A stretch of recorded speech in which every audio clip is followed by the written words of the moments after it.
Quelques minutes après la décision de l'État du Colorado, Donald Trump fait son apparition dans un meeting dans l'Iowa. Ceux qui avaient parié sur une réaction modérée en ont été pour leurs frais.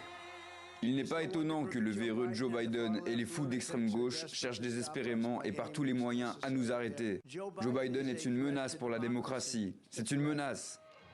La menace d'un retrait des bulletins de vote à son nom dans la primaire républicaine dans l'État du Colorado est une première. La Cour fédérale de cet État s'est basée sur un texte datant de la guerre de sécession. Cet amendement interdit à un individu d'occuper une fonction officielle s'il s'est engagé dans une insurrection contre l'État. Il est, dans ce cas précis, question de l'émeute contre le Capitole il y a près de 3 ans. Le président Trump est disqualifié du poste de président. Sa candidature au scrutin primaire présidentiel serait un acte illicite. C'est un argument assez convaincant à certains égards, mais les propos de l'avocat de Donald Trump, selon lesquels il n'a été reconnu coupable de rien dans cette affaire, sont à prendre en compte.